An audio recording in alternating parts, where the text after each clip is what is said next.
Hey everybody, this is Deb with Truthification Chronicles, and yeah, still got the cold thing going on and everything, so I'm apologizing in advance for all the nasality that you're going to hear, but anyway. But I found these articles and I wanted to share them with you. First of all, this one from Yahoo News. Mueller complained to Barr about his summary of Russia probe from the Washington Post. Now, the Washington Post has evidently come into the possession of a letter that Robert Mueller sent to William Barr, and that was after Barr released his 4-page summary. And evidently, according to the Washington Post, which we know that we take everything they say with a grain of salt, this letter said that the 4-page summary did not fully capture the context, nature, and substance of the investigation's conclusions. And that's what the Washington Post was reporting. Now, the Post said it reviewed a copy of Mueller's letter. Who in the world gave them this letter? Really? Whoever is leaking this stuff to the Washington Post, I hope they're nailed eventually. I really do hope they get nailed. And it was supposedly, this letter was written in late March after Barr released a summary on March 24th that said Mueller did not establish that members of President Donald Trump's campaign conspired with Russia during the 2016 election. Now, I'm going to tell you something. As a writer, when you write an article, what they tell you to do is put the most important things in the first couple of paragraphs. And then, as the article goes on, you deal with things of lesser importance, because most people will not read past that third paragraph. So be aware of that they're not looking at anything further than the third paragraph. And right here, 1, 2, 3. So this is our third paragraph here. So that's the idea that they want to have. Now, with the mainstream media that we have right now, you have to look past those first 3 paragraphs for sure, because they often put very important things at the end. And so right now, if you only read the first 3 paragraphs, you would go away from this article thinking, wow, Trump really did do some bad things. But that's not what they're saying in this if you read the whole thing. And so it goes on and it says, Justice Department spokeswoman Carrie Kupik in a statement confirmed that Mueller wrote to Barr after the summary was released to express frustration over the lack of context and resulting media coverage, particularly about Mueller's conclusions on obstruction of justice. Well, keep in mind who wrote the Mueller report, okay? The people behind it were very anti-Trump. And so it's not going to come off saying anything nice about him, and everything we've dealt with this in a previous video. The things that they do say are said in a way to make Trump look as bad as they can, and that's what they do with it. So it goes on. Democrats have accused Barr of trying to spin the report's conclusions to protect Trump. Again, all of this is probably all the further people are going to read in the article. And so they have a really negative impression that, oh, see, Barr was hiding something. But if you go way down here to the end, and here's the end of the article, and it's like, what, the third paragraph from the end? Kupik said the special counsel emphasized nothing in the Attorney General's March 24th letter was inaccurate or misleading. But that's not the impression you get if you only read those first 3 or 4 paragraphs, right? So always go to the bottom of these, because they put stuff in there that the important part is really down at the bottom, and it often negates what they say up at the top. It's that they're trying to make Trump look as bad as they can up at the top, because they know that's what almost all people will just see. Very few people, and I can't remember the exact percentage. I saw it one time. It's like a low percentage, maybe 10% or less, that actually read all the way to the bottom of an article. I mean, it's sad, but, and the worst thing is most people will only see the headline and they go with the headline. So anyway, this is the situation that we have. Barr is at this point scheduled to testify on Wednesday before the Senate Judiciary Committee. That's going to be interesting. Now remember, the Senate Judiciary is run by Lindsey Graham.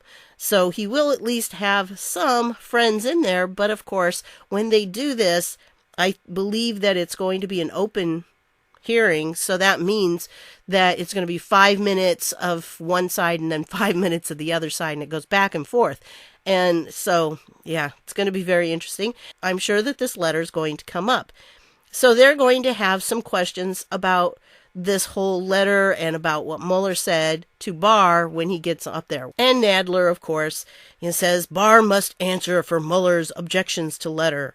And so he's on the warpath too, and that Barr must answer. And Jerry Nadler, he's something else. But if Barr is going to testify and they want Mueller to testify, well, you know what? I got some questions for Mueller. If you want questions for Mueller, I got 25 of them right here. This is a great article. Came out on the 24th, and I really think it's well worth the read. As always, I'll put all the links down below, and I'm hoping I can make it through all 25 of these before my voice goes or my head goes or something. So I'll do the best I can.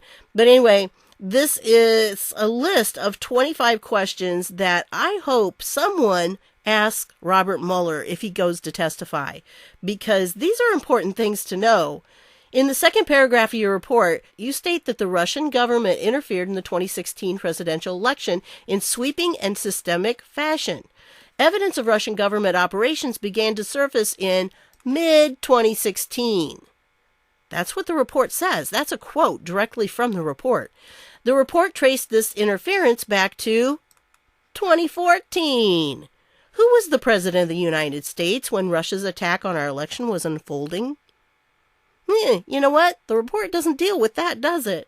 Number 2, since Donald Trump was not president when Russia attacked our electoral process, and since you specifically were tasked with conducting a full and thorough investigation of the Russian government's efforts to interfere in the 2016 presidential election, did you investigate why the Obama administration, including CIA Director John Brennan and Director of National Intelligence James Clapper, let this happen? I gotta say, national intelligence. The word intelligence and then James Clapper together, really? It just kind of makes you laugh. It's an oxymoron there. Number 3, did you look into any connections between the Hillary Clinton campaign and Russian interests, since you also specifically were tasked with investigating any matters that arose or may arise directly from the investigation? And it's widely known that the Clinton campaign was digging up political dirt on Donald Trump from Russian sources before the election. These are really good questions. I hope some of the Republicans will ask these questions or versions of them if Mueller goes up to testify. Number 4, President Trump interviewed you on May 16, 2017 for the job of FBI director. The next day, Deputy Attorney General Rod Rosenstein appointed you as special counsel. Had you already discussed with Rosenstein the possibility of serving as the special counsel before you interviewed for the FBI director's job? I have another question on this, and for those of you who might follow Q, you know. This particular job of FBI director, Mueller was not eligible for it because there is a term limit on it. And he had already served 10 years, plus Obama got him a waiver for 2 more years. So he really should not have been eligible at all for the role of FBI director. So it was kind of weird that he supposedly went in there and interviewed for that. That's because we don't believe that he did, okay? And so we think that he and Rosenstein met with Trump for a specific reason. So there was something else going on in this situation. But this logically, just from the information out there, totally apart from Q, this information should be questioned as well. Because, well, first of all, why did he interview for a job he wasn't eligible for? And then what about this? Had he already talked to Rosenstein about becoming the special counsel? I mean, it was like the next day when he was made special counsel. Number 5, the report claimed the FBI opened up the counterintelligence probe into the Trump campaign on July 31st, 2016, based on an encounter between George Papadopoulos, a low-level campaign advisor, and a representative of a foreign government about alleged dirt on Hillary Clinton. But the probe included 3 other campaign associates, all of whom were cited in the Steele dossier. The public has been assured that the dossier had nothing to do with the investigation. Can you confirm under oath that the dossier was not part of the FBI's body of evidence to justify launching Crossfire Hurricane? Well, we know for sure it was. It was a big part of it. Andy McCabe said that. Under oath. Number 6, James Comey and several other Justice Department officials used the Steele dossier as its primary source of evidence to obtain a FISA warrant to wiretap Carter Page. They signed the application under penalty of perjury. Would you have signed off on that application? Ah, interesting question there, you know. So all of them, if they did, are under perjury. We know that, right? Number 7, are you aware of any other FISA warrants on anyone who was associated with the campaign? See, this is my question here. If they had a FISA warrant on Carter Page, is it unrealistic to expect that they had a FISA warrant on other people? I think they did. I think they had FISA warrants and we just don't know about them yet. I mean, there had to have been other people that they were trying to surveil too. Number 8, the report acknowledges that Joseph Mifsud, the so-called professor at the center of the Papadopoulos probe, made false statements to the FBI in early 2017. Did your investigators locate Mifsud to interview him? Why has he not been charged with a crime? See, that's important too, you know. If they were trying to capture Papadopoulos and Mifsud was part of that, well, why didn't they bother trying to get a hold of Mifsud and to interview him? But oh no, there was no interview. Number 9, Christopher Steele, the author of the dossier, is barely mentioned in your report. Isn't that really weird? I mean, Julian Assange is in there several times, but oh, Christopher Steele? No, hardly at all. Although he is a central figure in the Russian collusion probe. According to an April 20th, 2019 article in the New York Times, your team, quote, debriefed Mr. Steele himself in London for 2 days in September 2017.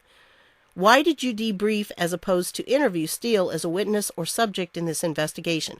Okay, now, I could be wrong on this, but, you know, when you debrief somebody, doesn't that kind of indicate that they were part of some operation going on?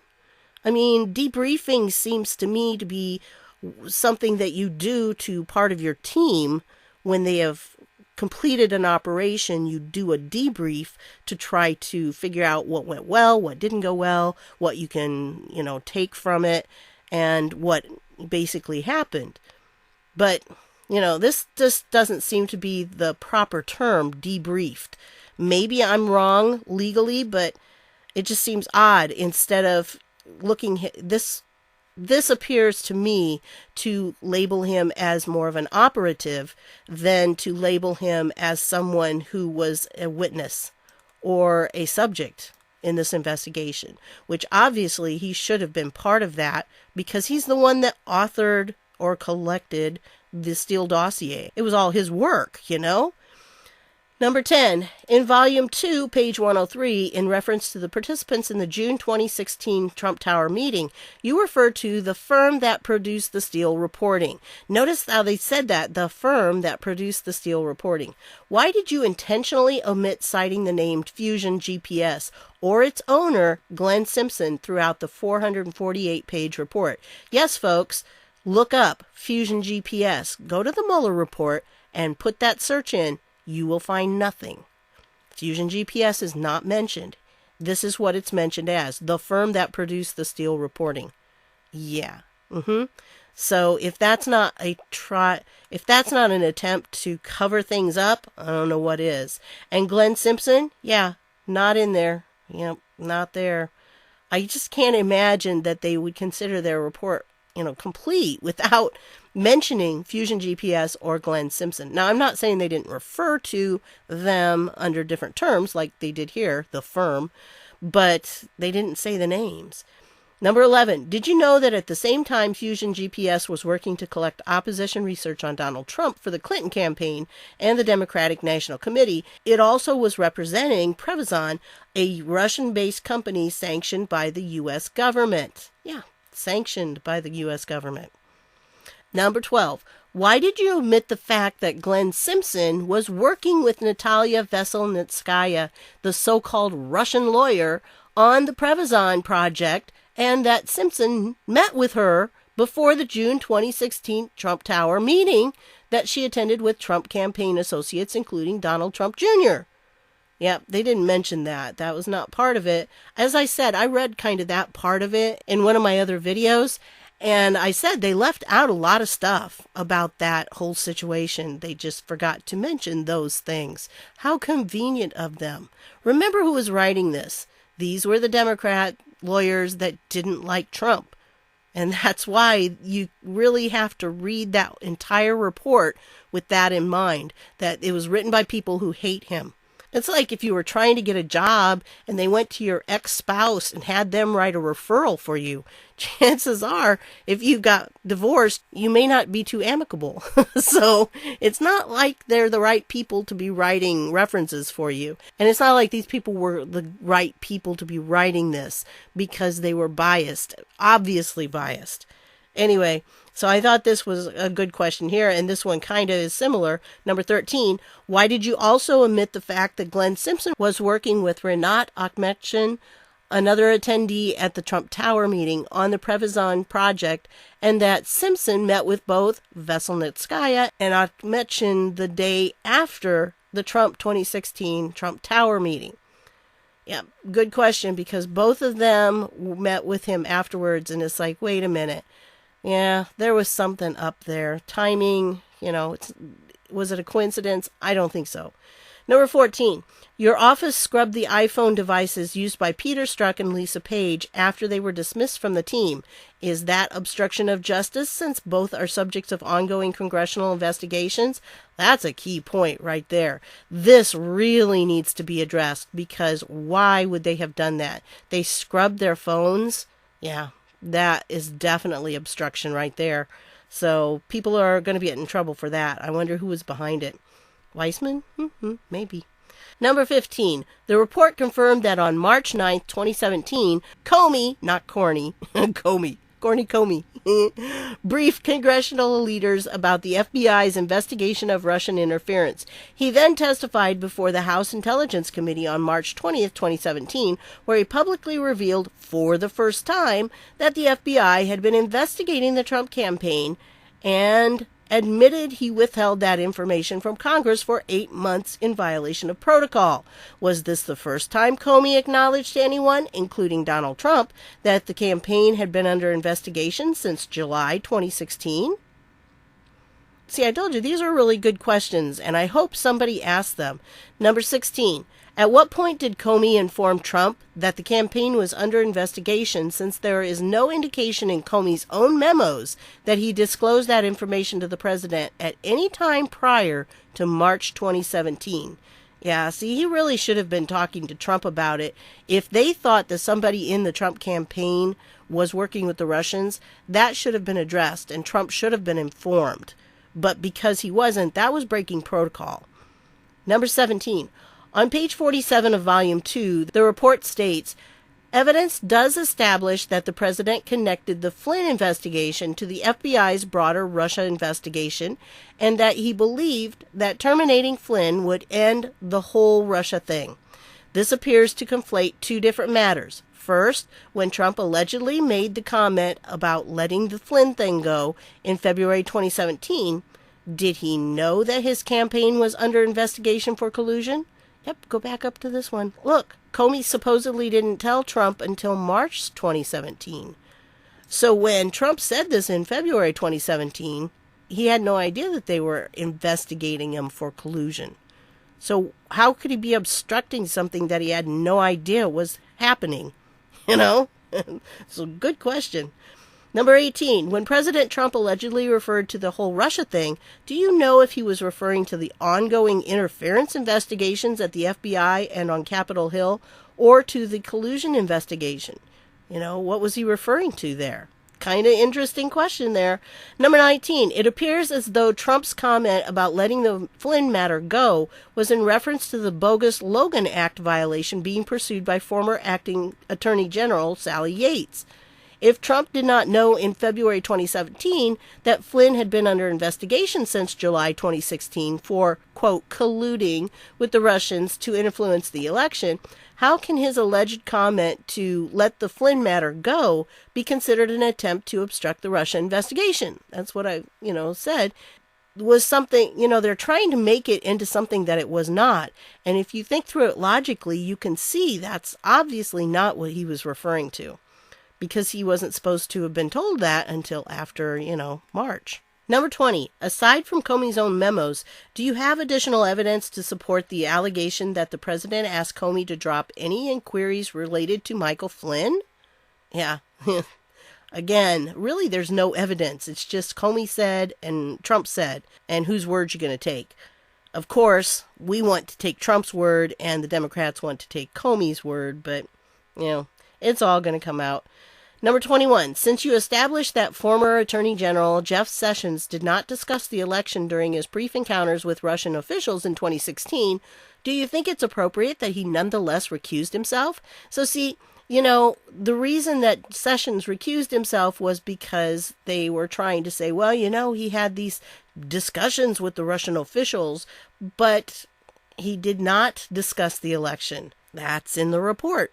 But, should he have recused himself? I don't know. And I don't know if that was part of the plan or if it just happened, but I do think that he did a lot while he was in his position. And I know a lot of people are saying, oh, he did nothing. I think when it all comes out, you're going to find out that little Keebler elf did a lot. Okay? I think the man was doing an awful lot of stuff behind the scenes that we're eventually going to find out. We don't know yet, but we will see what he was doing. Number 22, the report cites numerous news articles, including a few that contain classified information sourced by anonymous government officials. As you know, it is a felony to disclose classified information, such as intercepted phone calls with foreign ambassadors under surveillance and the existence of a FISA warrant. Did you identify any of the government officials who were illegally leaking classified information to the news media? I like that question. I think that one definitely needs to be asked because it's like, really? Seriously? I mean, these people committed crimes because they leaked classified information. So where was the investigation into them? Come on, Mueller. If you're going to do the investigation, do it right. And then these last three are kind of all the same, or very similar. Number 23, is it illegal for the President of the United States to fire the FBI director with or without cause? Well, no, it's not illegal. Number 24, is it illegal for the President of the United States to consider firing or to fire a special counsel? No, that would not be illegal either. And 25, is it illegal for the President or his advisors to give misleading information to the media? Technically, no, that is not illegal. Whether it's the right thing to do or not, it's not illegal. And here they say, and here's a bonus question for closing. At what point in your investigation did you realize that there was no collusion or, as your report clarifies, coordination between the Trump campaign and the Russian government? Yeah, that's really the key right there. At what point did they figure that out? I think they found it out a long time ago, and they spent the entire rest of the time trying to figure out how they could write these things and make things up to make Trump look as bad as they could. I mean, that's what it was all about. There undoubtedly are plenty of other legitimate questions that Mueller and his team need to answer for as soon as possible. While Trump-hating partisans wield the Mueller report as impeachment grist, Republicans should act immediately to expose the flaws, distortions, and purposeful omissions in this questionable document. So I thought they did a really good job on this particular article. I think it is, a good article, and I'm going to include the link down below so you can go to it and send it around, because I think these two ladies did really excellent job giving 25 very good questions. And if Mueller gets before Congress, I'm really hoping that some of our congressmen will ask those questions, because they do need to be addressed. And especially the idea that the Fusion GPS is not even mentioned in the Mueller report. I mean, seriously, you don't even use the term Fusion GPS, and Christopher Steele's in there less times than Julian Assange? Yeah. So anyway, by the way, I have been collecting some other articles, and I just don't have time or energy right now to put them into videos. And so I've been putting them on my Patreon page. Now remember, even if you're not signed up for Patreon or anything like that, you can still come to my page and you can still read the articles. And right now, this is kind of like my blog. So when I find articles that I think are really good that you would be interested to read, I'll put them on here. Like Indiana now has this new law. And, this one, Biden, is about Hunter Biden. That was very interesting. And it's from the past, but it's interesting to read again because it needs to come out in the news again. People need to know what was going on. And this one I thought was kind of weird. I'm not going to say much about it, but yeah, kind of interesting there how much he donated. So I thought that was unusual too, that it came out to that specific number. But that's what I've got for you. As I said, I've got all kinds of little articles there that you can read. You do not have to be a Patreon member. You don't have to be one of my patrons. Of course, if you want to be, that's fine too, but that's up to you. And so there are some that are for patrons only, but most of the stuff is going to be for anybody, so it doesn't cost you a penny. You can just go there and you can check them all out, okay? So that's what I've got for you on this one. I do want to give you a little bit of a heads up because in the past, traditionally, I tend to get this kind of cold thing and I sometimes lose my voice completely. So if that happens, I'll put a text video out with some music or something and you can read what's going on. But I'll make sure that you know. I don't want you to think I've just, disappeared, done a Bill Smith on you. So I wouldn't do that to you, folks. So anyway, there you go. And the link to my Patreon, as always, is down below too. So I want to thank you for stopping by, and I'll see you all later.